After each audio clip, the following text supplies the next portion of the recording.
இருந்துச்சு. அந்த ஊர்ல நிறைய குளங்கள் இருந்துச்சு. அந்த ஊர்ல ரொம்பவும் பிரபலமான மீன் பிடிக்கிறவங்க 2 பேர் இருந்தாங்க. அதுல அண்ணனோட பேரு ரங்கையா, தம்பியோட பேரு ராமையா. 2 பேருமே ரொம்பவும் கஷ்டப்பட்டு உழைக்கிற குணம் இருக்கிறவங்க. தம்பி ரொம்ப நல்லவன், ஆனா அண்ணங்காரனுக்கு கோவம் அதிகம். ஊர்ல முதல் தடவையா மீன் பிடிச்சி வியாபாரம் செய்ய ஆரம்பிச்சது இந்த அண்ணன் தம்பிங்க 2 பேரும் தான். டே ராமையா, பாத்தியா, இதுதான் இந்த மாசத்துக்கான வருமானம். இந்த வியாபாரத்துல நம்மள அடிச்சுக்க ஆளே இல்லடா. ஆமாண்ணே, கஷ்டப்பட்டு உழைச்சிருக்கோம். நம்ம உழைப்புக்கேத்த பணம் தான் கிடைச்சிருக்கு. உண்மைதான்டா. ஆனா ஒரு காலத்துல நாம மட்டும்தான் மீன் வியாபாரம் செஞ்சுக்கிட்டு இருந்தோம். நாம வியாபாரம் பண்ணி நல்லா இருக்கிறத பார்த்துட்டு நிறைய பேர் இந்த வியாபாரம் பண்றாங்க. அதனால நமக்கு கொஞ்சம் வருமானம் இப்போ குறைஞ்சி போச்சு. உண்மைதானே. ஆனா அவங்க எல்லாருமே உன்னை பார்த்து தான் மீன் பிடிக்கவே வந்தாங்களாம். நீ கஷ்டப்பட்டு உழைக்கிறத பார்த்துட்டு உன்ன மாதிரியே உழைக்கணும்னு அவங்களாம் சொல்றாங்க. அதெல்லாம் சரிதான்டா. இப்படியே மீன் பிடிக்கிறவங்க அதிகமாயிட்டா அப்புறம் நமக்கு எங்க மீன் கிடைக்கும்? மீனே கிடைக்கலன்னா அப்புறம் வியாபாரம் எப்படி பண்றது? மீன் பிடிக்கிறது ஒன்றும் சாதாரண வேலை இல்லையானே. அதுக்கு நிறைய கஷ்டப்படணும். அது மட்டும் இல்லாம நிறைய நுணுக்கங்களும் தெரியணும். புதுசா வர்றவங்களுக்கு நம்ம அளவுக்கு திறமை இருக்கும்னு சொல்ல முடியாது. அதனால கவலைப்படாதண்ணே. இந்த நுணுக்கங்கள் எல்லாம் நமக்கு தெரியுங்கிறதால தான் சரியான நேரத்தில் மீன் பிடிச்சி நாம நல்ல லாபத்தை சம்பாதிச்சுக்கிட்டு இருக்கோம். என்னானாலும் சரி, இந்த நுணுக்கங்கள் யாருக்கும் தெரியாம பார்த்துக்கணும். அப்படி அந்த 2 அண்ணன் தம்பிங்க நல்லபடியா மீன் பிடிச்சி வியாபாரம் செஞ்சுக்கிட்டு கை நிறைய பணமும் சம்பாதிச்சுக்கிட்டு சந்தோஷமா வாழ்ந்துகிட்டு இருந்தாங்க. ஒரு நாள் ரங்கையாவுக்கு உடம்பு முடியல அப்படிங்கறதுனால மீன் பிடிக்கிறதுக்காக ராமையா தனியா போய்கிட்டு இருந்தான். வழியில அவனுடைய சித்தப்பா பையன் சேகரை ராமையா பார்த்தான். சேகர், எப்படிடா இருக்க? நான் நல்லா இருக்கேன் ராமையா. நீ எப்படி இருக்க? அப்புறம் ரங்கையா அண்ணன் எப்படி இருக்காரு? நாங்க நல்லா தாண்டா இருக்கோம்.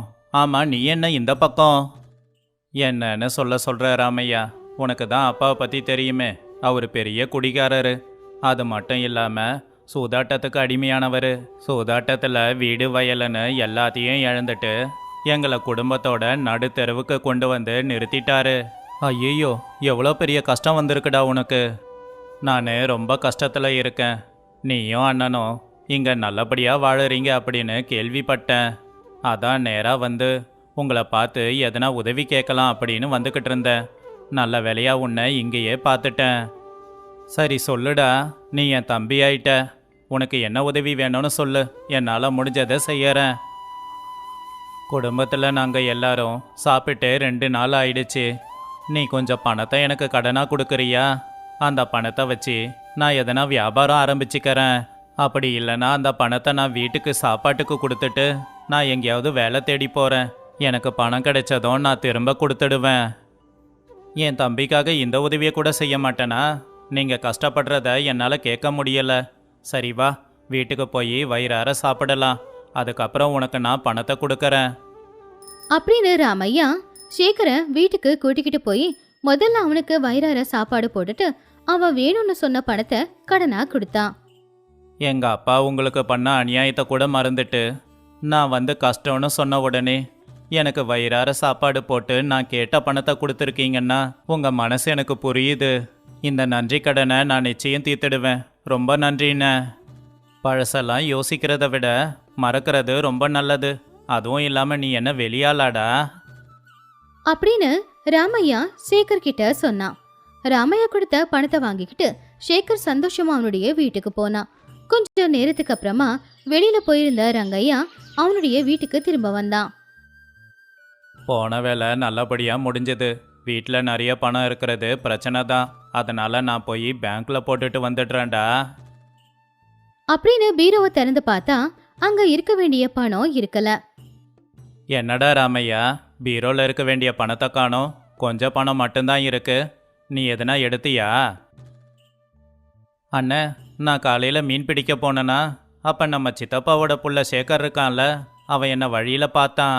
சித்தப்பா குடிச்சு சூதாட்டத்தில் குடும்ப சொத்து எல்லாத்தையும் இழந்துட்டாராமா.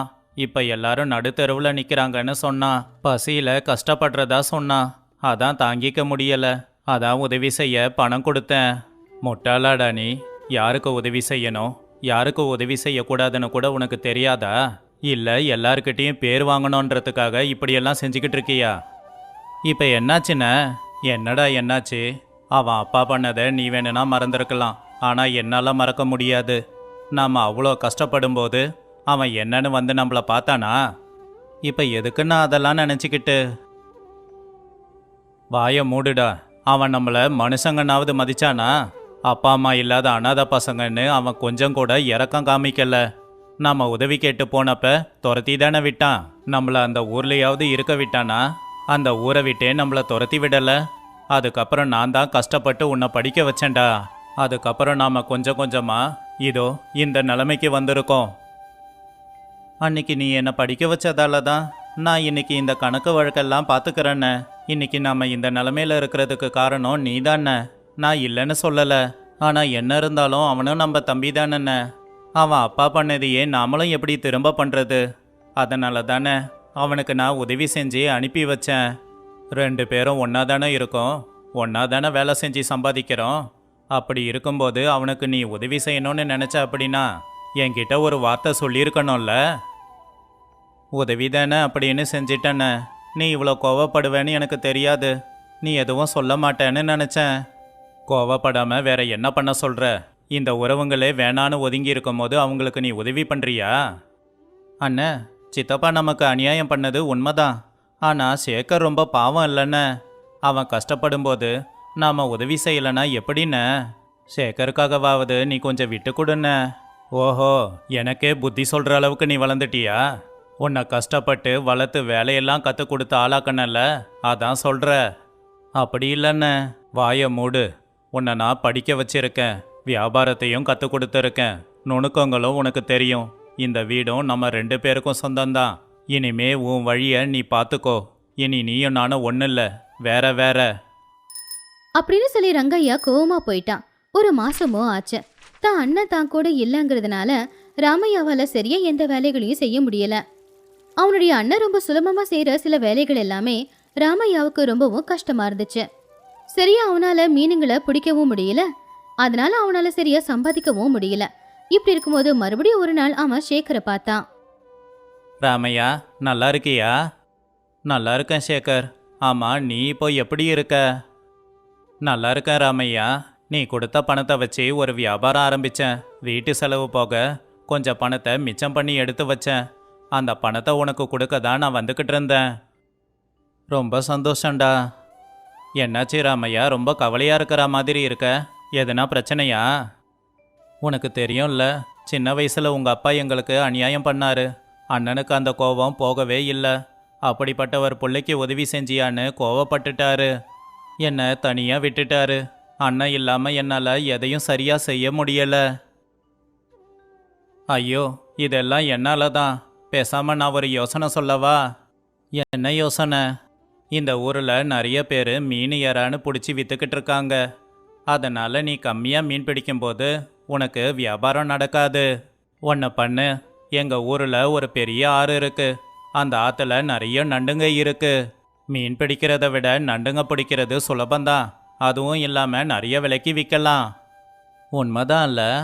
ஒரு வேளை நண்டு கம்மியாக கிடைச்சாலும் அதை அதிக விலைக்கு விற்கலாம் இல்லையா? எங்கள் ஊரில் நண்டு விற்கிறவங்க யாரும் இல்லை. இது ஒரு நல்ல வாய்ப்பு தான். ஆனால் என்ன, உங்கள் ஊர் வரைக்கும் வந்து நண்டை பிடிச்சிக்கிட்டு எங்கள் ஊர் வரைக்கும் திரும்ப வரணும். கஷ்டந்தான். பரவாயில்ல, அதில் என்ன இருக்கு? இப்படிப்பட்ட நல்ல யோசனை கொடுத்ததுக்கு உனக்கு ரொம்ப நன்றிடா. எனக்கு அவ்வளோ பெரிய உதவி செஞ்ச உனக்கு ஒரு யோசனை கூடமா நான் சொல்ல மாட்டேன்? உனக்கு இனி எல்லாம் நல்லபடியாக நடக்கும். நீ போயிட்டு வா. அப்படி சேகர் சொன்ன மாதிரியே அடுத்த நாள் காலையில ராமையா சீக்கிரமா எழுந்திருச்சு சேகரோட ஊருக்கு போய் அங்க சேகர் சொன்ன மாதிரியே அந்த ஆத்துல அவங்க அண்ணன் கத்து கொடுத்த நுணுக்கங்களை வச்சு நிறைய நண்டையும் பிடிச்சு முதல் தடவையா அவங்க ஊர்ல நண்டு வியாபாரத்துல அவன் இறங்குனான். என்ன ராமையா, மீன் வித்துக்கிட்டு இருந்த அண்ணன் தம்பிங்க 2 பேரும் இப்போ புதுசா நண்டு வியாபாரத்திலையும் இறங்கிட்டீங்க போல இருக்கே. சரி சரி, நல்லது தான். நம்ம ஊரில் தான் நண்டு யாரும் விற்கலையே. எவ்வளோன்னு சொல்லு, வாங்கிக்கிட்டு போகிறேன் அப்படின்னு சொல்லி நண்டு வாங்கிட்டு போனாரு. அப்படி அந்த ஊர்ல நிறைய பேர் முதல் தடவையா நண்டு விற்கிறதுனால சந்தோஷமா வாங்கி